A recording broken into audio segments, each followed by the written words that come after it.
अस्सलामुअलैकुम, मैं हूं इरफान समूर। दोस्तों, एहसन इकबाल के साथ लाइव टीवी शो में जो कुछ हुआ, उनका शो बंद करवा दिया गया, वो तो आपने देखा। लेकिन कैमरे के पीछे उनके साथ क्या हुआ, कौन था वो कैमरा बंद करवाने वाला, और 34 मिनट तक उनके साथ क्या कुछ होता रहा, क्या वाकई ही एहसन इकबाल पर तशद्दुद हुआ, क्या उनको थप्पड़ मारे गए, क्या कैमरे के पीछे उनके साथ उनका कैमरा बंद करवाने वाला कोई किड था या फिर बिग ब्रदर था। असल कहानी सामने आ चुकी है। पूरे 34 मिनट एहसन इकबाल साहब किस अजियत में रहे, किस कर्ब में रहे, वो आपको बताऊंगा, और ये मामला उनके साथ हुआ क्यों, ये भी आपको बताऊंगा। एक एक चीज आपके साथ शेयर करूंगा, वो स्टोरी जो बिहाइंड द सीन है वो आपको बताऊंगा, जो अभी तक किसी ने नहीं बताई। लेकिन उससे पहले नए आने वाले दोस्तों से गुजारिश है कि ये चैनल आपका अपना है, अगर अभी तक इसको सब्सक्राइब नहीं किया तो सब्सक्राइब जरूर कर लीजिए और बेल आइकन पर क्लिक कर दीजिए ताकि हर नई आने वाली वीडियो टाइमली आपको मौसूल हो जाए। दोस्तों, सबसे पहले तो ये बात जहन में रखिए, मैं यहां पर कैमरे में के सामने बैठकर वीडियो बना रहा हूं। मेरे पीछे ये एक तस्वीर लगी हुई है, एक दीवार है। मेरे सामने क्या है, मेरे आसपास क्या है, कौन बैठा है, कौन सी लोकेशन है, पाकिस्तान का कौन सा एरिया है, या पाकिस्तान से मैं बाहर बैठा हूं, आप लोगों को कुछ पता नहीं। आपको बस यही पता है कि कैमरे के सामने सामने इरफान समूर बैठा है, पीछे एक पेंटिंग लगी हुई है और एक दीवार है। That's it. इसके अलावा आपको कुछ पता नहीं है। यही कुछ एहसन इकबाल के शो में हुआ। वसीम बादामी के शो में एहसन इकबाल बैठे थे और बात हो रही थी पाकिस्तान तहरीके इंसाफ और हुकूमत के दरमियान मुज़ाकरात पर। अब जरा गौर कीजिएगा, इस दौरान एकदम जनाब बात करते करते एहसन इकबाल को कोई पीछे से आके कहता है बंद करो इसे। बड़ा ना अग्रेसिव लहजे में कहता है, डांटते हुए कहता है बंद करो इसे। तो उसके बाद अच्छा, पहले एहसन इकबाल साहब यूं ऊपर देखते हैं, फिर आवाज आती है बंद करो इसे, फिर एहसन इकबाल साहब हाथ से बंद करते हैं। तो इतने में ARY का जो पीछे पैनल प्रोड्यूसर बैठा होता है, वो वहां से स्विच कर देता है एहसन इकबाल की तस्वीर सामने आ जाती है। उसके बाद पीछे जो कुछ हुआ, कब तक कैमरा ऑन रहा वो पता नहीं चला। उसके बाद फिर वसीम बादामी साहब ब्रेक ले लेते हैं, क्योंकि उनके पास बात करने को कुछ नहीं था, कहने को कुछ नहीं था, क्योंकि एहसन इकबाल साहब को इनवाइट किया हुआ था। और उसके बाद क्या होता है, वसीम बादामी साहब ब्रेक लेते हैं और ब्रेक के दौरान फिर इमरजेंसी में 3 गेस्ट अरेंज किए जाते हैं, जिनमें एक अतर काजमी होते हैं, एक होते हैं इलियास राना होते हैं, और एक पाकिस्तान तहरीक इंसाफ से शौकत यूसुफजई होते हैं। इनको इमरजेंसी में लाइन अप किया जाता है, लाइन अप करके शो का दोबारा आगाज किया जाता है।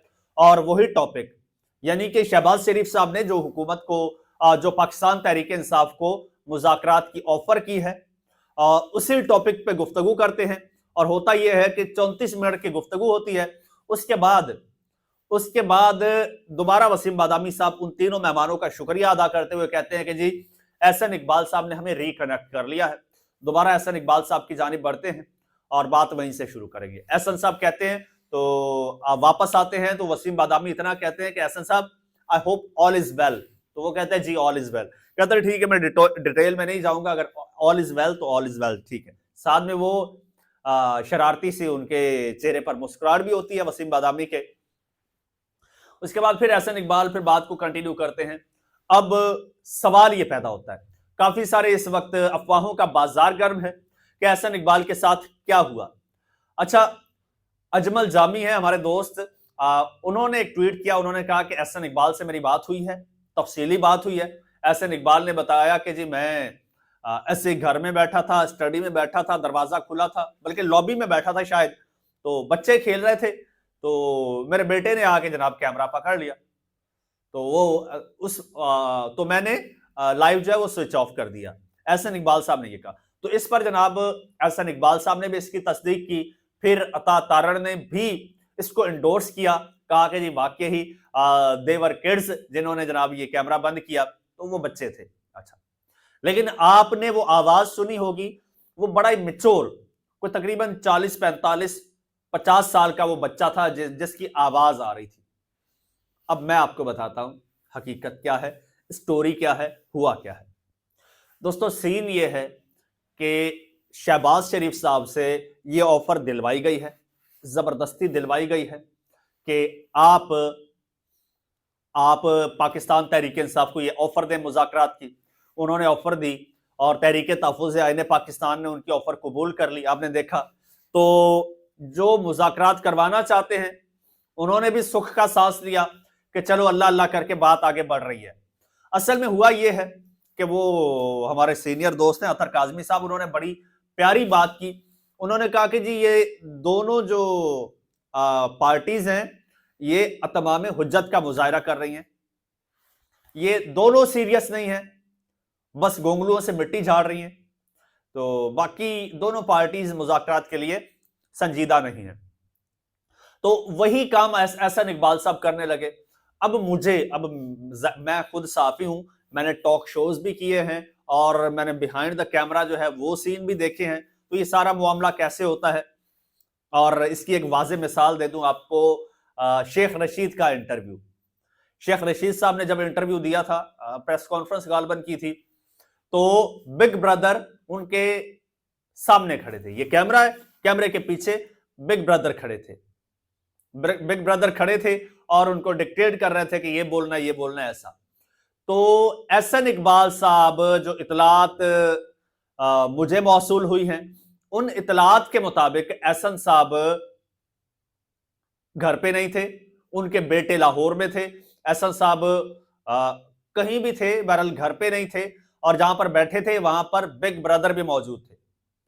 और एक तो इसी बात की असद तूर ने भी तस्दीक की है, और जो मुझे इतलात मौसूल हुई हैं उनके मुताबिक एहसन इकबाल को बाकायदा शो में बिठाया गया था, वसीम बादामी साहब से बाकायदा ये शो करवाया गया था। ये पूरा एक प्लान्ड और डिजाइंड शो था कि इस पे बात करनी है, और इस पे थोड़ा सा तहरीक इंसाफ और हुकूमत के दरमियान जो मामलात हैं इस पे आपने नहीं चलना, आपने इनको सेटल डाउन करने की कोशिश करनी है, ना कि इस पे सियासत करने की। और थोड़ा तहरीक इंसाफ जो दूसरी लाइन ले रही है सोशल मीडिया वाली, उस पर तहरीक इंसाफ को रगड़ा लगाना है। लेकिन वसीम बादामी ने सवाल ही ऐसा उल्टा कर दिया एहसन इकबाल से कि एहसन इकबाल साहब चकरा गए। बादामी ने कहा कि भाई आप लोग तो कहते थे कि तहरीक इंसाफ ये दहशतगर्द जमात है, इस पर पाबंदी लगनी चाहिए, इस पर पाबंदी लगा देंगे, और इनसे तभी कोई बात होगी जब ये अपने कायद से इज़हार लाताल्लुकी करें। तो अब इतना बड़ा शिफ्ट कैसे आया है, अब वजीर आजम साहब ने ये कैसे ऑफर कर दिया? तो बजाय ये करने के एहसन इकबाल साहब शुरू हो गया कि जी देखें ये कभी सीरियस नहीं होते, इनकी कोई एक राय नहीं है, इनकी बहनें एक बात करती हैं, कमेटी एक बात करती है, इमरान खान एक बात करते हैं, ये मुज़ाकरात के लिए संजीदा नहीं है। यानी एहसन इकबाल साहब अभी से तहरीक इंसाफ पर ब्लेमिंग स्टार्ट कर रहे थे।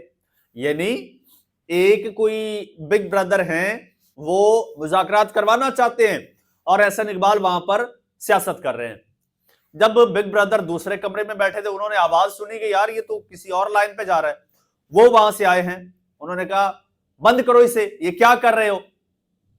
फिर बंद करवाया है और फिर सॉफ्टवेयर अपडेट किया है और कहा है कि मियां मिठे ये बात नहीं करनी, ये बात नहीं करनी, साडी वाली गल करनी है, जो तहरीक इंसाफ हमारे खिलाफ कर रही है वो बात करनी है।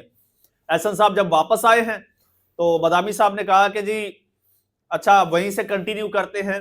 खैर उसको तो छोड़िए कि वजीर आजम ने दोबारा कैसे ऑफर की या पाबंदी लगानी नहीं, इससे हम आगे बढ़ते हैं। अब ये बताइए कि इसका नतीजा क्या निकलेगा। अब एहसन साहब की टोन और लाइन देखिएगा। पहले लाइन ये थी कि जी तहरीक इंसाफ संजीदा नहीं है मुज़ाकरात के लिए और इनकी कोई एक राय नहीं है, यानी कि अभी से पॉलिटिसाइज और कंट्रोवर्शियल करने की कोशिश। बाद में एहसन साहब फरमाते हैं, कहते हैं कि जी देखें तहरीक इंसाफ को सबसे पहले अपना सोशल मीडिया बंद करना होगा जी, अपने सोशल मीडिया को देखना होगा। इनका सोशल मीडिया और जो इनके बाहर लोग बैठे हैं वो इदारों पर तनकीद करते हैं, इदारों को क्रिटिसाइज करते हैं, और पहले उनको ये रोकना होगा। और आपको पता है ये आवाजें कहां कहां से आती हैं, चाहे MF मुन्ना हो, चाहे दूसरे तीसरे इनके अपने हो, उनको सबसे बड़ा इशू यही है। तो एहसन साहब ने ये लाइन ली है कि ठीक है मुज़ाकरात होंगे, ये वो मामला होगा, लेकिन ये पॉइंट, क्योंकि बिग ब्रदर ने कहा तेनू इस पॉइंट लिए घलिया है, तूने ये पॉइंट डिस्कस करना था और आप जाके वहां पर अपनी सियासत चमकाने लग गए हैं।